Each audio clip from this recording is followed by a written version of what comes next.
Concrete रस्त्यातील एक कारनामा तुम्हाला दाखवतो. मी शामगावचा घाट आत्ता ओलांडून या ठिकाणी पुढं आलेलो आहे आणि शामगाव घाट ओलांडून आल्यानंतर ही कॉन्क्रीट रस्त्याची जी अवस्था झालेली आहे, कॉन्क्रीटचा थर अगदी एक 4 बोटं निसटून त्याखाली चक्क तुम्हाला माती आणि मुरूम दिसेल अशा पद्धतीने या ठिकाणी कॉन्क्रीट या रस्त्यावर करण्यात आलेलं आहे. अत्यंत म्हणजे हलगर्जीपणा या कामामध्ये झालेला आहे आणि ह्या संदर्भात वारंवार आपण बातम्या केलेल्या आहेत.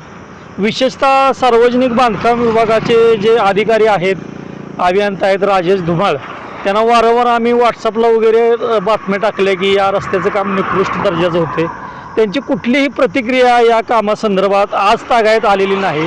एकूणच त्यांच्या कामाबद्दल या ठिकाणी प्रश्न निर्माण झाले की धुमाळ साहेब, तुम्ही एकदा येऊन ही परिस्थिती बघा आणि 480 कोटींचा जो आम्ही वारंवार उल्लेख करतोय की या रस्त्यासाठी एवढा निधी खर्च केला आहे आणि अशा पद्धतीनं जर ह्या रस्त्याचं काम होत असेल तर आपण याकडं आणि आपल्या वरिष्ठांनी या रस्त्याकडे गांभीर्यानं लक्ष देणं गरजेचं आहे. कारण साहेब, काळ माफ करणार नाही आपल्याला.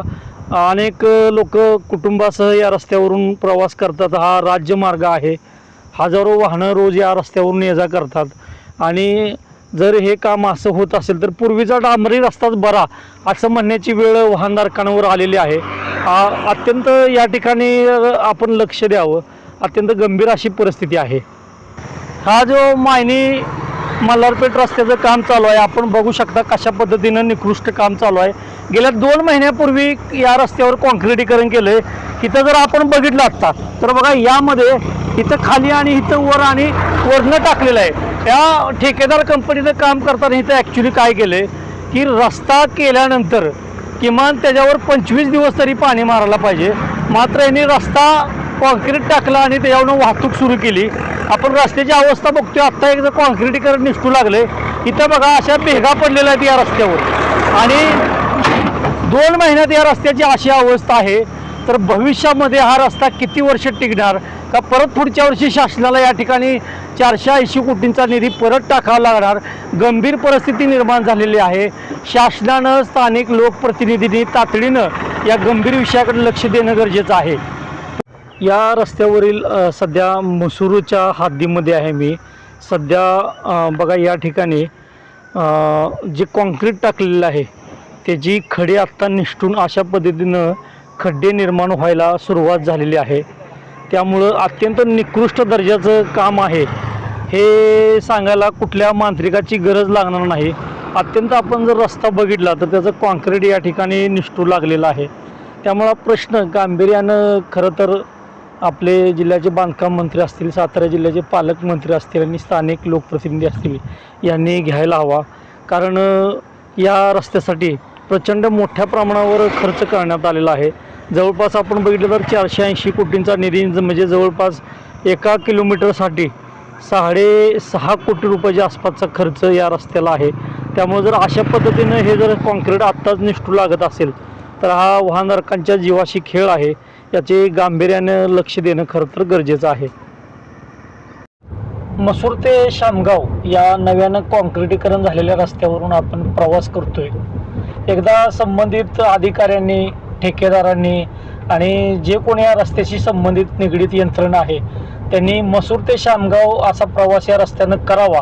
म्हणजे त्यांच्या लक्षात येईल की या रस्त्याची कशा पद्धतीनं काम झालेलं आहे. अत्यंत आपण जर बघितलं तर गाडीतून प्रवास करताना आपण नवीन रस्त्यानं प्रवास करतोय असं वाटतच नाही. मोठ्या प्रमाणावर खड्डे, चाकांची आदळआपट होते आणि त्यामुळं प्रचंड मोठा त्रास वाहनधारकांना या रस्त्यानं जाताना सहन करावा लागणार आहे. मसूर रस्त्यानं माळवाडीच्या पुढे मी आलो आहे सध्या. आज तारीख आहे 28 एप्रिल 2026. या ठिकाणी 4 महिन्यापूर्वी रस्त्यावर कॉन्क्रिटीकरण करण्यात आलं होतं आणि काही ठिकाणी असे पॅचेस ठेवले होते मोकळे आणि या पॅचेसमुळे नागरिकांना प्रचंड त्रास सहन करावा लागला.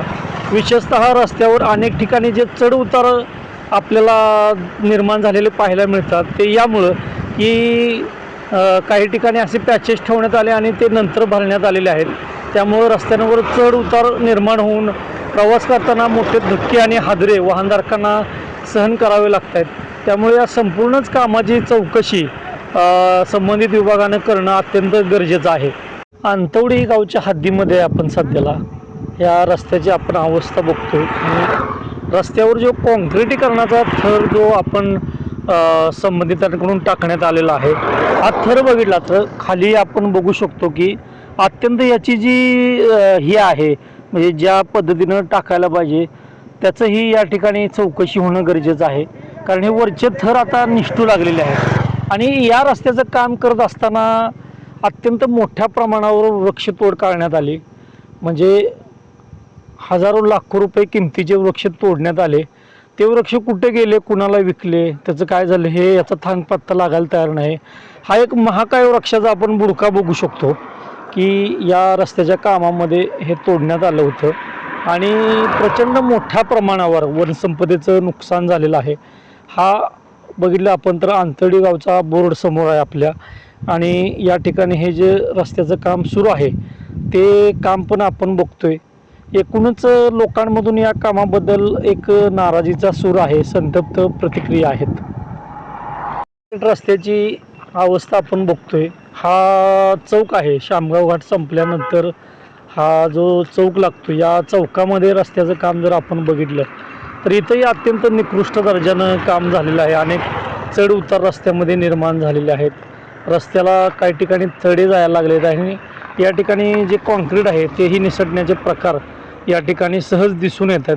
त्यामुळं या रस्त्याचं काम अत्यंत सूक्ष्म निरीक्षण करून योग्य त्या पद्धतीनं होणं खरं तर गरजेचं आहे.